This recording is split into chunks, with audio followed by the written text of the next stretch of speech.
এই বাইকটা একটা সময় আমার ড্রিম বাইক ছিল, ঠিক আছে? আর তোমাদেরও নিশ্চয়ই কোনো না কোনো বাইক তোমাদের ড্রিম বাইক হবে। আমিও সবসময় ভাবি যে এই বাইকটা কিনবো, ওই বাইকটা কিনবো, বা প্রচুর বাইকের রিভিউ দেখি আর তোমার স্পেসিফিকেশনসগুলো কম্পেয়ার করি, আর এটা ভাবি যে যদি এই বাইকের চাবিটা একবার আমি পেয়ে যাই তাহলে আমার জীবনটা কতটা বদলে যাবে। তো তোমাদেরও নিশ্চয়ই মনে হয় যে তোমরা যদি তোমাদের ড্রিম বাইকের চাবিটা নিজের পকেটে ঢুকিয়ে নাও তাহলে তোমাদের জীবনের সব সলিউশন ঠিক হয়ে যাবে, ঠিক আছে? সেটা হতে পারে একটা হিমালয়ান, সেটা হতে পারে একটা ইন্টারসেপ্টর 650 বা একটা হায়াবুসা, বা যে কোনো মোটরসাইকেল যেটা তোমরা বিশ্বাস করো যে তোমাকে অ্যাজ এ রাইডার হিসাবে কমপ্লিট করবে, আর তোমরা ওই বাইকটা ওন করলে খুশি হয়ে যাবে। মামা আমারও আগে এরকমই মনে হতো, কিন্তু সত্যি কথা বলতে সেটা কখনোই হয় না। আর এটাই হচ্ছে রিয়েলিটি, এবং এইটার ব্যাপারে লোকজন অ্যাকচুয়ালি কখনো কথাবার্তা বলে না। তোমারও যদি মনে হয় যে তুমি তোমার ড্রিম বাইক নিলে খুব খুশি হয়ে যাবে, তাহলে আমার মনে হয় তুমি ভুল করছো। আর এই ভিডিওতে আমি এই ব্যাপারে কথা বলবো, আমাদের ব্যাপারে কথা বলবো, হ্যাঁ তোমার ব্যাপারে কথা বলবো। ভাই আমি এমন অনেক লোকজনকে চিনি যাদের কাছে কিন্তু হায়ার সিসি বাইক রয়েছে, কিন্তু তারা খুশি নয়। মানে তুমি ভাবো যে তারা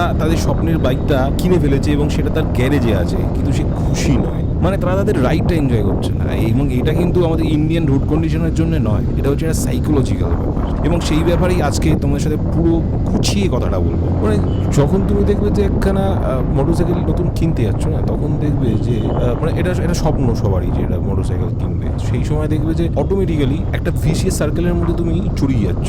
মানে ওই নতুন বাইক কেনার খিদেটা কখনো শেষ হচ্ছে না। মানে আমি যদি তোমাকে আমার কথা বলি, তাহলে সালটা হচ্ছে 2008, যখন আমি প্রথমবার R15 চোখের সামনে দেখি। আর দেখা মাত্রই বাইকটা প্রেমে পড়ে যায়। কি সুন্দর লুকস ছিল। তখন ছিল R15 ভার্সন 1, মানে প্রথম জেনারেশনটার কথা বলছি, সরু টায়ার যেটা আর কি। হ্যাঁ ঠিক ভাবছো। তো তখন আমাদের টিভিতে অ্যাড হতো, আর মোটামুটি রাস্তায় যখন দেখতে পেতাম তখন নিজের চোখটাকে শেখে নিতাম। এটাই ছিল আমাদের ড্রিম, এবং তখন থেকেই আমার মাথার মধ্যে ছিল যে যখন আমি বড় হব তখন এই বাইকটা নিশ্চয়ই কিনবো। আমার ড্রিম বাইক ছিল কিন্তু R15। হ্যাঁ মানে কোনো বড় বাইক না, মানে হায়াবুসা, ZX10 আর BMW S1000 আর এই বাইকগুলোর নামই শুনিনি। ইয়ামাহা R1-এরও নাম শুনি তখন। তো আমাদের চোখের সামনে তখন ইয়ামাহা R15 ছিল, সেটাই ভালো। আর ইউটিউব তখন ছিল না, ইউটিউবে হাজার হাজার বাইকের রিভিউ ছিল না। তো আমাদের চোখের সামনে যেটা ছিল সেটাকেই পছন্দ করা ছাড়া আর কোনো উপায়ও ছিল না। কাট টু তার 8 বছর পরে, মানে 2016 সালে আমি আমার প্রথম বাইকটা কিনি। সেটা হচ্ছে ইয়ামাহা R15, আমার স্বপ্নের বাইক।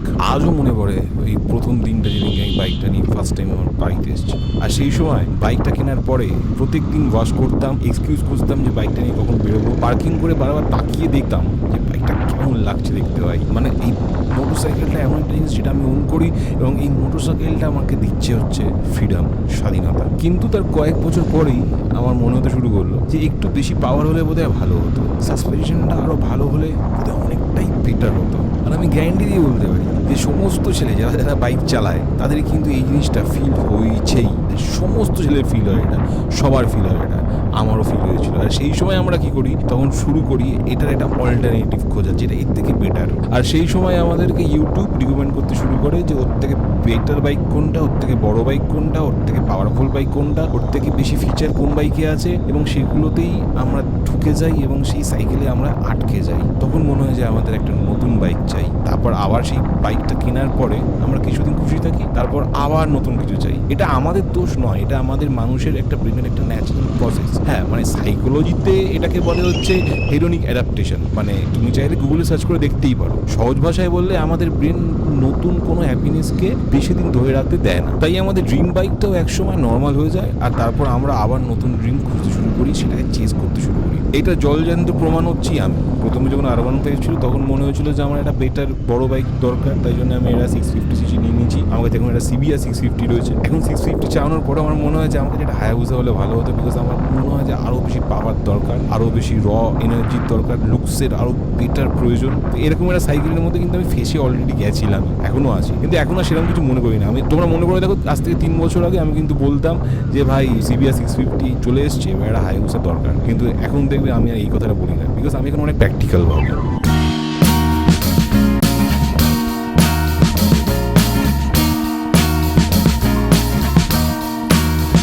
I am waiting এবার এই যে প্রবলেমটা আমরা ফেস করছি যে সবসময় একটা নতুন বাইক কিনতে হবে, নতুন বাইক কিনতে হবে, একটা নতুন বাইক কেনার যে খ্যাচ মনের মধ্যে একটা খিদে যেটা আছে, সেটা কিন্তু আরো বেশি বাড়িয়ে দিচ্ছে হচ্ছে সোশ্যাল মিডিয়া। মানে তুমি ইনস্টাগ্রাম খোলো, তুমি ইউটিউব খোলো, দেখো কেউ লাদাখ ঘুরছে, কেউ সুপার বাইক নিয়ে এক্সপ্রেস ওয়েতে বিলি মারছে, কেউ আবার লাখ লাখ টাকার মডিফিকেশন করছে, এবং ওই যে মডিফিকেশনটা করছে সেটা করার প্রয়োজন কিন্তু অ্যাকচুয়ালি তার জীবনে নেই, কিন্তু সে দেখানোর জন্য ব্যাপারটা করছে। আর এটাও কিন্তু একটা ভিসিয়াস সাইকেল। আর আস্তে আস্তে আমরা এটা ভাবতে শুরু করি যে আমাদের নিজেদের বাইকের সাথে অন্যের বাইক কম্পেয়ার করতে আরম্ভ করে দিই, আর এটা ভাবতে শুরু করি যে আমাদের বাইকটা হয়তো খুব একটা বেশি এনাফ নয়। এবার মামা আমি তোমাদেরকে বলবো, তোমরা তোমাদের বুকে হাত রেখে, ঠিক আছে, একবার জিজ্ঞেস করো তো যে তুমি সত্যি কি তোমার বাইকটা নিয়ে আনহ্যাপি, নাকি সোশ্যাল মিডিয়া তোমায় কনভিন্স করেছে যে তুমি আনহ্যাপি? কারণ এই দুটো জিনিস কিন্তু এক নয় ভাই। হঠাৎ করে বৃষ্টি বৃষ্টি হয়ে গেল, ঠিক আছে, আমি বাইক ফাইক নিয়ে দাঁড়িয়ে গেছিলাম, কোনো চাপ নেই, বৃষ্টির মধ্যে ভেজার কোনো দরকার নেই, হালকা করে একটা জায়গায় সেরে দাঁড়িয়ে গেছিলাম। আর আমাদের সাথে জয়েন করে ফেলেছে মিস্টার নুনু।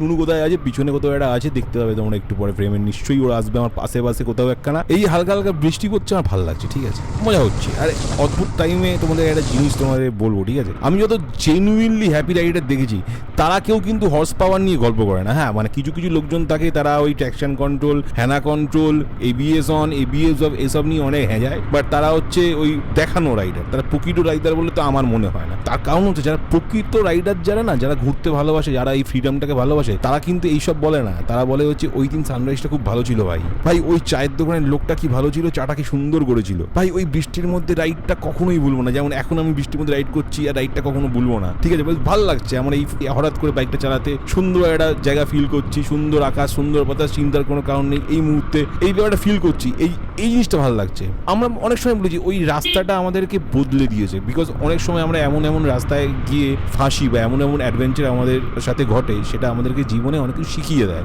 অ্যাজ আ মোটরসাইকেল রাইডার বা একটা মোটরসাইকেল লাভার, আমরা কিন্তু মেমোরিজ ক্রিয়েট করতে চাই। আমরা কিন্তু ওই কত সিসির বাইক চালাচ্ছি, 125 সিসি না 160 সিসি, 1000 সিসি বা অন্য কিছু সিসি, বা যাই না, 1400 সিসি, 1500 সিসি, 1800 সিসি, 2600 সিসি, যাই হোক না কেন, সিসিটা কিন্তু ম্যাটার করে না। আমরা যে মেমোরিটা তৈরি করছি সেইটা কিন্তু ম্যাটার করে। এই মেমোরি ইঞ্জিন সাইজ দেখে কিন্তু তৈরি হয় না।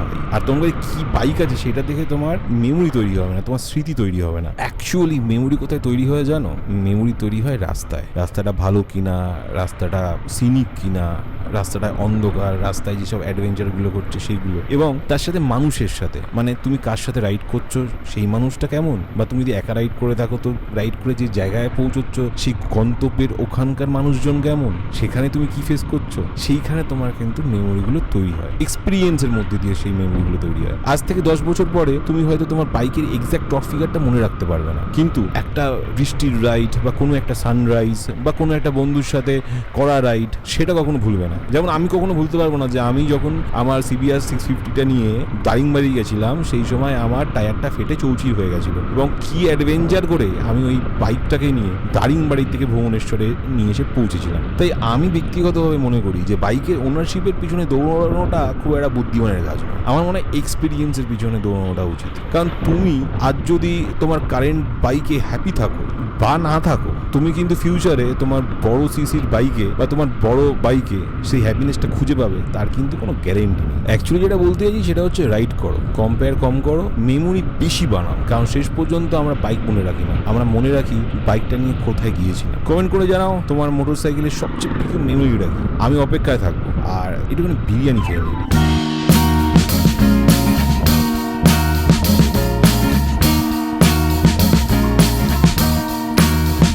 I am waiting for a bus at the end of the night under street lamp. বৃষ্টি পড়ছে, আমরা বিরিয়ানি খাচ্ছি, মজা হচ্ছে, এটাই জীবন। খেয়ে নিই, তার কথা হবে। দেখো, বাইক কেনার জন্য কাউকে ডিমোটিভেট করছি না, যেটা ফ্যাক্ট সেটাই বললাম। বাইক কেন কিনবে? নিশ্চয়ই কিনবে, তোমাদের স্বপ্নের বাইক নিশ্চয়ই তোমার কিনবে, বাট যেটা তোমার কাছে রয়েছে সেটাও তোমার স্বপ্নেরই বাইক। এটাই আর কি বলার ছিল। এনিওয়েজ, যদি ভিডিও ভালো লাগে তাহলে লাইক, শেয়ার, সাবস্ক্রাইব করতে ভুলো না। পরের ভিডিও আবার আসছে, তো স্টে টিউনড। আর আমার পুরোনো ভিডিওগুলো অবশ্যই দেখো, অনেক হেঁটে খুঁটে ভিডিও বানাই, আশা করি তোমাদের ভালো লাগবে। সো টাটা, দেখা হচ্ছে পরের ভিডিওতে। Stay tuned.